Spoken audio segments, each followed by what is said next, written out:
नमस्कार दोस्तों स्वागत है एक और नई वीडियो में। आज की इस वीडियो में मैं आप लोगों को बताऊंगा स्टाफ सिलेक्शन कमीशन यानी कि एसएससी के द्वारा एक न्यू वेबसाइट लॉन्च किया गया है। इस वेबसाइट का जो नाम है वो ssc.gov.in है।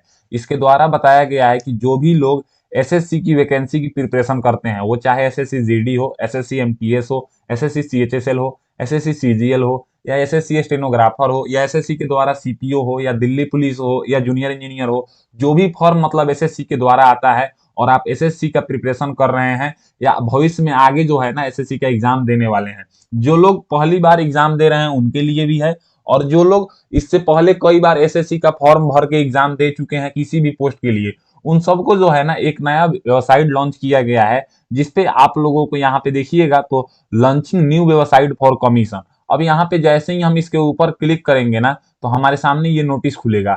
इस नोटिस में बताया गया है कि the staff selection commission takes provide in announcing the launch of a new website which is has been live on 17 February 2024, यानी कि 17 फरवरी 2024 से सभी कैंडिडेट्स को एक फ्रेश रजिस्ट्रेशन करना होगा, जिसको हम ओटीआर बोलते हैं, यानी कि वन टाइम रजिस्ट्रेशन करना होगा। अगर आप एसएससी के वेबसाइट पे सब पहले से ही रजिस्ट्रेशन कर लिए हैं तो भी आपको करना है, अगर आप नहीं किए हैं तो भी आपको करना है। देखिए अगर हम बात करें तो यहाँ पे देखिए पहले जो हम लोग एसएससी का, जीडी का, एमटीएस का, सीएचएसएल का या सीजीएल का फॉर्म भरते थे वो हम लोग भरते थे ssc.nic.in से हम लोग भरते थे। अब जैसे ही हम ssc.nic.in क्लिक करेंगे तो हमारे सामने यहाँ पे वेबसाइट आएगा स्टाफ सिलेक्शन कमीशन का। तो पहले हम लोग इस वेबसाइट से फॉर्म भरते थे, जहां पे आपको जो है ना न्यू यूजर रजिस्ट्रेशन करना होता था, और रजिस्ट्रेशन करने पे जो है ना आप लोग रजिस्ट्रेशन करते हैं। लेकिन इस बार अब जैसे ही आप ssc.nic.in के ऊपर आके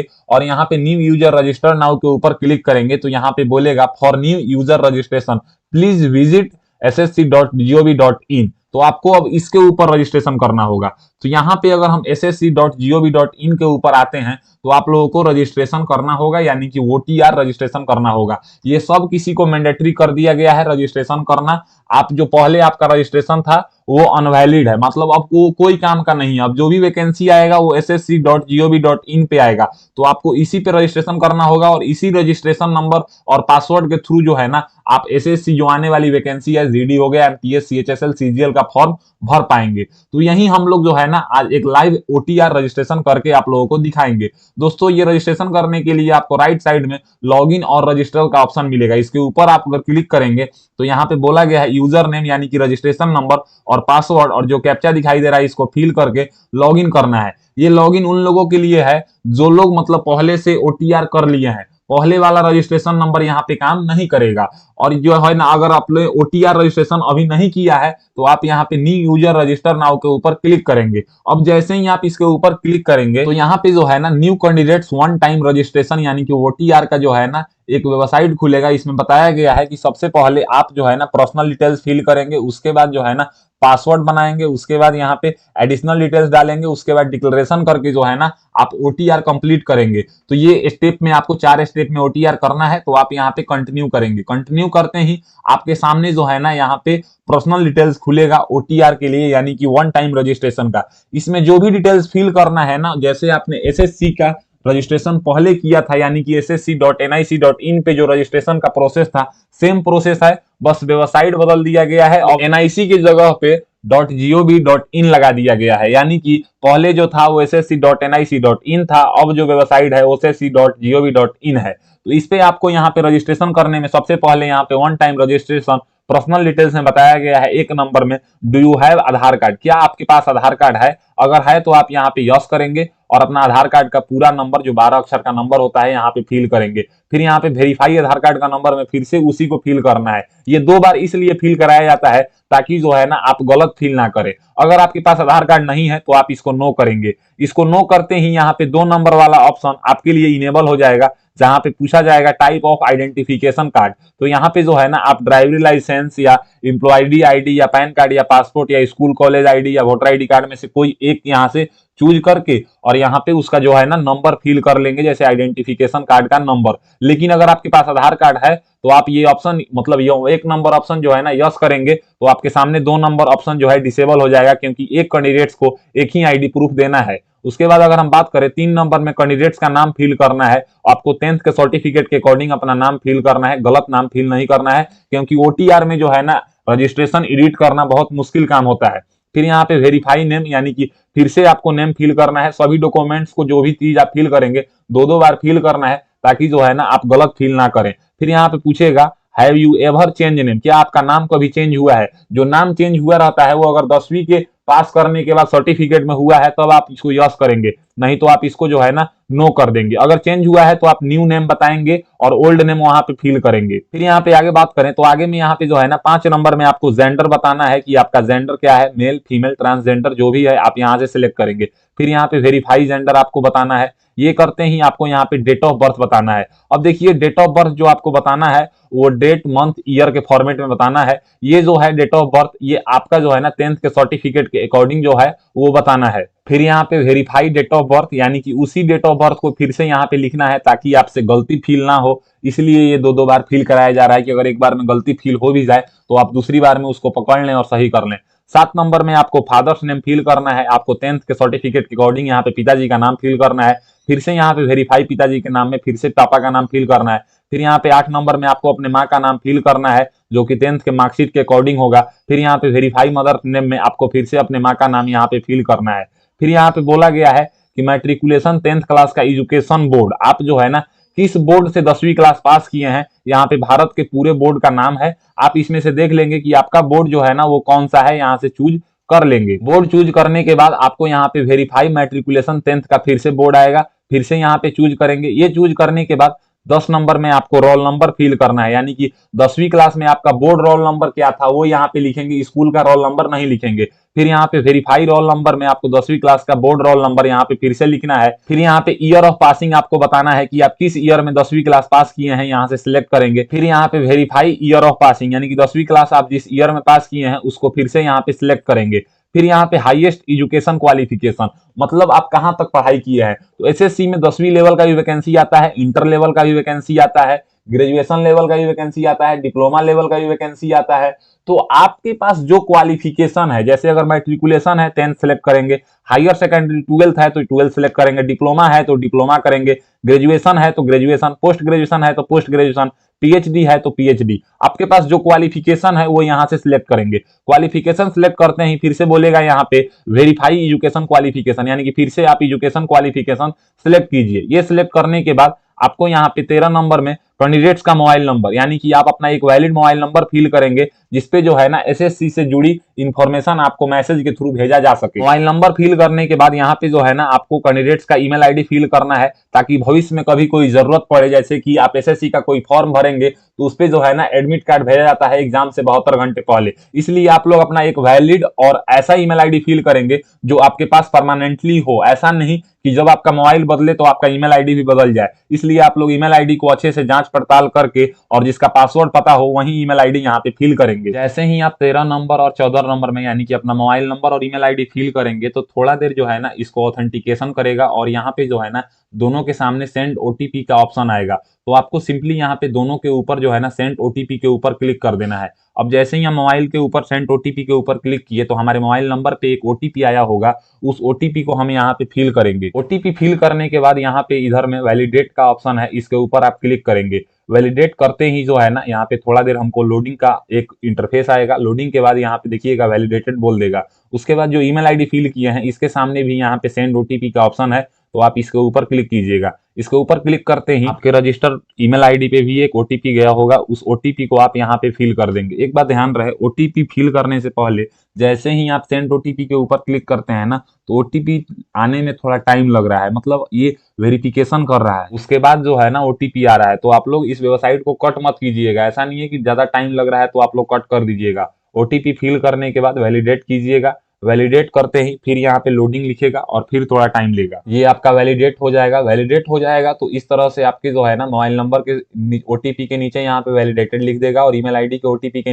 बगल में वैलिडेटेड लिख देगा। आप इसको देखेंगे और यहाँ पे सेव एंड नेक्स्ट का ऑप्शन है, इसके ऊपर आप क्लिक करेंगे। अब जैसे ही आप सेव एंड नेक्स्ट के ऊपर क्लिक करेंगे तो आपके सामने यहाँ पे सक्सेस का मैसेज आएगा, बोलेगा पर्सनल डिटेल सबमिटेड सक्सेसफुली। देखिए ये मैसेज जरूरी नहीं है कि पहली बार में ही आ जाए, आप लगभग 2-3 बार ऐसे ऐसे करेंगे, मतलब सेव टू नेक्स्ट तब जाके आएगा, नहीं तो अभी वेबसाइट थोड़ा बिजी चल रहा है इसलिए थोड़ा दिक्कत हो रहा है। ऐसे कोई दिक्कत की बात नहीं है। ये अब आपके सामने होम स्क्रीन पे सक्सेस का मैसेज आए तो आप इसको कट कर दीजिएगा। अब जैसे ही आप इसको कट करेंगे ना तो यहाँ पे आपका रजिस्ट्रेशन नंबर दिखाएगा। इस रजिस्ट्रेशन नंबर को आपको ईमेल आईडी और मोबाइल नंबर दोनों के माध्यम से जो है ना आपको मैसेज भेज दिया गया है।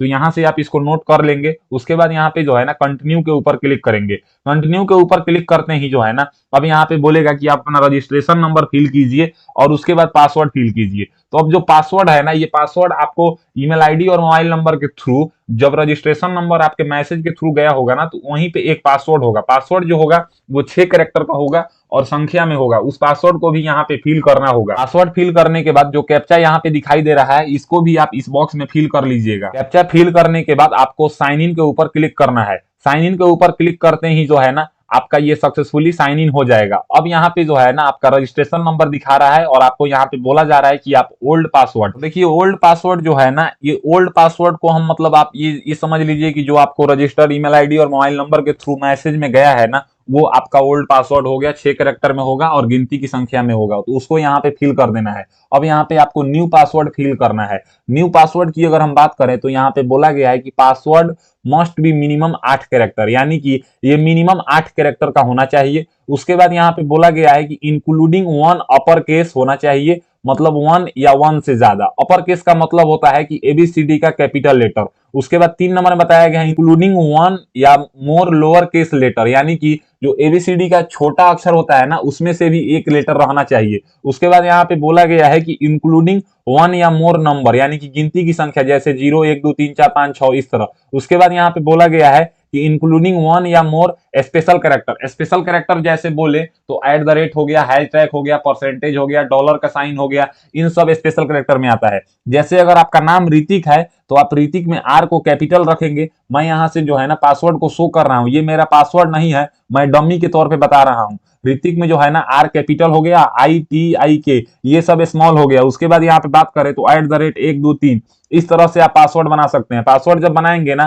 पासवर्ड फिल करने के बाद जब इसको छोड़ेंगे तो ये बता देगा यहाँ पे, अगर रेड हो जाएगा तो समझिए कि वो पासवर्ड आप नहीं रख सकते हैं, अगर रेड नहीं होगा तो समझिए कि वो पासवर्ड रख सकते हैं। फिर यहाँ पे कंफर्म पासवर्ड फिल करना है, यानी कि उसी पासवर्ड जो यहाँ पे न्यू पासवर्ड में आप फिल किए हैं इसी को यहाँ पे फिर से फिल कर देना है। ये पासवर्ड मैं डमी के तौर पे बताया हूं, इसी तरह का पासवर्ड आपको बनाना है। पासवर्ड बनाने के बाद यहाँ पे ऑप्शन है सिक्योरिटी क्वेश्चन का। अब देखिए सिक्योरिटी क्वेश्चन उस टाइम पे काम आता है जब आपको पासवर्ड या रजिस्ट्रेशन नंबर अगर फॉरगेट करना है तो वहां पे आपको कोई सिक्योरिटी क्वेश्चन आपसे पूछा जाएगा, जो आप सिलेक्ट यहाँ पे करेंगे वो आपको वहां पे बताना होगा। जैसे यहाँ पे अगर हम बात करें तो बताया है what city where you born in, यानी कि जहां पे आपका जन्म हुआ है, या मदर्स मिडिल नेम हो गया, या आपका फेवरेट मूवीज हो गया, या आपका फेवरेट स्कूल हो गया, या आपका फेवरेट बुक हो गया, जो भी आप चाहें ना यहाँ से सिलेक्ट कर सकते हैं। यहाँ पे है 5-6 ऑप्शन दिया हुआ है, एक यहाँ पे सिलेक्ट करना है और फिर यहाँ पे सिक्योरिटी क्वेश्चन 2 में फिर से आपको एक सिलेक्ट करना होगा। जैसे मान लीजिए कि अगर ये हम सिलेक्ट कर लिए और इसका आंसर जो है ना हम यहाँ पे कुछ भी डाल लेते हैं, तो फिर यहाँ पे जो है ना अब आपको दूसरा सिलेक्ट करना होगा। फिर यहाँ पे हम दूसरा यहाँ पे सिलेक्ट कर लिए और इसका भी आंसर हम यहाँ पे कुछ भी अपने मन से जो आपको अच्छा लगे वो फिल कर देना है। उसके बाद आपको यहाँ पे सेव एंड नेक्स्ट के ऊपर क्लिक करना है। जैसे ही आप यहाँ पे सेव एंड नेक्स्ट के ऊपर क्लिक करेंगे तो यहाँ पे बोलेगा पासवर्ड क्रिएटेड सक्सेसफुली और सक्सेस का इंटरफेस आएगा। आप इसको यहाँ से कट कीजिएगा। यहाँ से कट करने के बाद जो है ना अब यहाँ पे जो है ना आपको फिर से रजिस्ट्रेशन नंबर फिल करना होगा और उसके बाद यहाँ पे पासवर्ड फिल करना होगा। पासवर्ड आपको वो फिल करना है जो आपने जो है ना अभी आप चेंज किए हैं, वो पासवर्ड फिल करेंगे और जो कैप्चा यहाँ पे आपको दिखाई दे रहा है उस कैप्चा को आप इस बॉक्स में फिल करेंगे। कैप्चा फिल करने के बाद आपको यहाँ पे फिर से लॉगिन के ऊपर क्लिक करना होगा। लॉगिन करते ही जो है ना अब आपसे यहाँ पे एडिशनल डिटेल्स पूछेगा। एडिशनल डिटेल्स की अगर हम बात करें तो सबसे पहले आपसे कैटेगरी पूछा जा रहा है, तो आप यहाँ पे कैटेगरी चूज करेंगे। जैसे कि EWS है, SC है, ST है, OBC है, UR है। EWS का मतलब होता है इकोनॉमिकली वीकर सेक्शन, SC का मतलब होता है शेड्यूल कास्ट और ST का मतलब होता है शेड्यूल ट्रिब्स और OBC का मतलब होता है अदर बैकवर्ड कास्ट, UR का मतलब होता है अनरिजर्व। तो आप देख लेंगे कि आप किस कैटेगरी से आते हैं वो कैटेगरी आपको यहाँ पे फिल कर देना है। जो कैटेगरी आप यहाँ पे फिल करेंगे उसी कैटेगरी को फिर से यहाँ पे वेरीफाई कैटेगरी में सिलेक्ट करना है। फिर यहाँ पे आपको नेशनलिटी पूछा जा रहा है। अब देखिए नेशनलिटी जो है ना, यहाँ पे ये सब्जेक्ट ऑफ भूटान भी है, ये सब्जेक्ट ऑफ नेपाल भी है और सिटीजन ऑफ इंडिया भी है। तो आप यहाँ पे ये सिलेक्ट कर सकते हैं, या अगर अदर कहीं से हैं तो आप अदर सिलेक्ट करेंगे। तो मुझे नहीं लगता कि ये इंडिया गवर्नमेंट की जो वैकेंसी है इसमें बाहर के लोग फॉर्म भरते होंगे। हालांकि आपको यहाँ पे citizen of India he select करना है। उसके बाद यहाँ पे जो है ना 3 नंबर वाला ऑप्शन जो है ना, ये ऑलरेडी डिसेबल रहेगा। उसके बाद यहाँ पे 4 नंबर में आपसे बोला जा रहा है कि विजिबल आइडेंटिफिकेशन मार्क, जैसे आपके शरीर में कहीं कटे फटे या तिल या जले का निशान है तो उसको यहाँ पे फिल कर देना है। ये फिल करने के बाद यहाँ पे 5 नंबर में आपसे पूछेगा कि are you person with benchmark disability, क्या आप पीडब्ल्यूबीडी कैंडिडेट्स हैं? अगर हैं तो आप इसको यस करेंगे। अगर यस करेंगे तो यहाँ पे बताएंगे अपने डिसेबिलिटी के बारे में कि एचएच है कि ओएच है कि अदर है कि वीएच है। अगर आप एक मतलब विकलांग पर्सन नहीं है तो आप इसको नो करेंगे, ये ऑप्शन आपका डिसेबल हो जाएगा। नीचे में अगर हम बात करें तो यहाँ पे जो है ना परमानेंट एड्रेस, अब देखिए परमानेंट एड्रेस का मतलब होता है अस्थाई पता।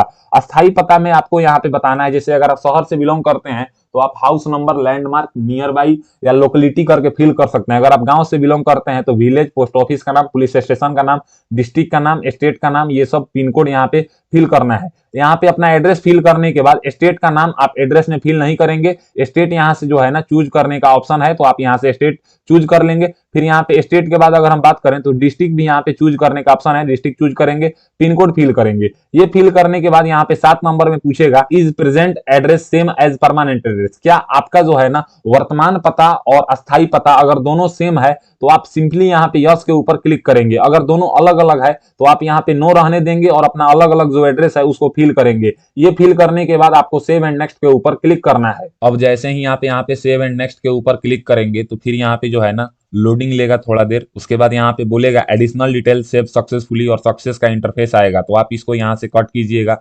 यहाँ से कट करने के बाद जो है ना फिर थोड़ा देर लोडिंग लेगा और यहाँ पे डिक्लेरेशन आया, वन टाइम रजिस्ट्रेशन डिक्लेरेशन। अब इसको क्या करना है ना कि यहाँ पे आई एग्री कर देना है। और आई एग्री करने से पहले अगर आप चाहें तो यहाँ पे प्रीव्यू ओटीआर के ऊपर क्लिक करके अपना जो भी आपका ओटीआर है ना इसका डिटेल्स यहाँ पे देख सकते हैं। जैसे कि सबसे ऊपर में आपका रजिस्ट्रेशन नंबर दिखा रहा है, उसके बाद आपका आधार नंबर दिखा रहा है और ये सब यहाँ पे दिखा रहा है, नाम दिखा रहा है, जो भी डिटेल्स मतलब आपने फिल किया है ना वो सब यहाँ पे दिखा रहा है। तो आप इसको देख लेंगे एक बार ध्यान से। अगर आप चाहें तो जैसे मतलब आप इसको प्रिंट करना चाहें तो ऊपर में यहाँ पे जो ऑप्शन है प्रिंट का, तो आप इसके ऊपर क्लिक करके इसको प्रिंट भी कर सकते हैं। जैसे ये मेरा प्रिंट हो गया तो अब हम यहाँ से इसको कट करेंगे। कट करने के बाद आई एग्री डिक्लेरेशन हमने टिक कर रखा है। अब यहाँ पे हम डिक्लेयर करेंगे। डिक्लेयर करते ही यहाँ पे बोलेगा सक्सेस डिक्लेरेशन सबमिट सक्सेसफुली, आप इसको यहाँ से कट कर दीजिएगा। अब यहाँ से जैसे ही आप कट करेंगे यहाँ पे आपका नाम दिखाएगा और यहाँ पे आपका रजिस्ट्रेशन नंबर दिखाएगा। उसके बाद यहाँ पे पिताजी का नाम दिखाएगा, ईमेल आईडी दिखाएगा। उसके बाद यहाँ पे जो है ना माँ का नाम दिखा रहा है, पूरा आपका एड्रेस दिखा रहा है। उसके बाद यहाँ पे जो है ना आपका मोबाइल नंबर दिखा रहा है। और यहाँ पे आप देखिएगा तो ऊपर में अगर आप तो यहाँ पे देखिए जो भी एडमिट कार्ड है, तो अभी हमने कोई फॉर्म अप्लाई नहीं किया है तो यहाँ पे दिखा रहा है admit card is not available. उसके बाद यहाँ पे रिजल्ट इज नॉट अवेलेबल। यहाँ पे माई एप्लीकेशन में आप जाके अपना एप्लीकेशन हिस्ट्री देख सकते हैं। एप्लीकेशन हिस्ट्री के ऊपर क्लिक कर सकते हैं, लाइव एग्जामिनेशन पे। तो जो भी फॉर्म यहाँ पे चलेगा ना यहीं से जो है ना आप इसको अप्लाई करेंगे। अब ssc.nic.in पे आप अप्लाई नहीं करेंगे, इसी वेबसाइट से आप लोग अप्लाई करेंगे। मान लीजिए कि आप फॉर्म अप्लाई कर लिए, आपका ओटीआर हो गया, उसके बाद आप इसको अगर लॉग आउट करना चाहते हैं तो आप यहाँ से जो है ना सिक्योरिटी क्वेश्चन चेंज करना चाहते हैं तो यहाँ से कर सकते हैं, चेंज पासवर्ड चेंज करना चाहते हैं तो यहाँ से कर सकते हैं, लॉग आउट करना चाहते हैं तो आप यहाँ से लॉग आउट के ऊपर क्लिक कर देंगे। ये आपका लॉग आउट हो गया। फिर भविष्य में अगर कोई वैकेंसी आता है तो आप ssc.gov.in के ऊपर क्लिक करेंगे और राइट साइड में यहाँ पे लॉगिन और रजिस्टर का ऑप्शन है, इसके ऊपर क्लिक करके यहाँ पे जो है ना अपना रजिस्ट्रेशन नंबर डालेंगे, यहाँ पे पासवर्ड डालेंगे, उसके बाद यहाँ पे कैप्चा डालेंगे जो कैप्चा यहाँ पे दिखाई दे रहा है। उसके बाद यहाँ पे लॉगिन के ऊपर क्लिक करेंगे। लॉगिन के ऊपर क्लिक करते ही आप देख सकते हैं हम सक्सेसफुली यहाँ पे लॉगिन हो चुके हैं। तो इस तरह से आप लॉगिन करके भविष्य में कोई फॉर्म आता है, एसएससी जीडी का हो गया, एसएससी एमटीएस का हो गया, एसएससी सीएचएसएल का हो गया, एसएससी सीजीएल का हो गया, तो आप लोग अप्लाई कर पाएंगे। तो दोस्तों आज के वीडियो में हमने जाना कि एसएससी ओटीआर यानी कि वन टाइम रजिस्ट्रेशन आप लोग घर बैठे कैसे करेंगे। अगर मेरी दी हुई जानकारी आपको पसंद आता है तो मेरे वीडियो को लाइक कीजिए एंड ऐसे ही इंफॉर्मेटिव वीडियो के लिए मेरे चैनल को सब्सक्राइब कीजिए। ये ओटीआर रजिस्ट्रेशन सब कैंडिडेट्स को करना है, तो आप लोग आज करें या बाद में करें, ये वेबसाइट हमेशा चलता रहेगा। आप लोगों को जब आपका इच्छा करे तब आप लोग कर सकते हैं। जो प्रोसेस मैंने बताया उस प्रोसेस को देख के। मिलता हूं एक और नई वीडियो में एक और नई जानकारी के साथ, तब तक के लिए मुझे दीजिए इजाजत। जय हिंद, जय भारत।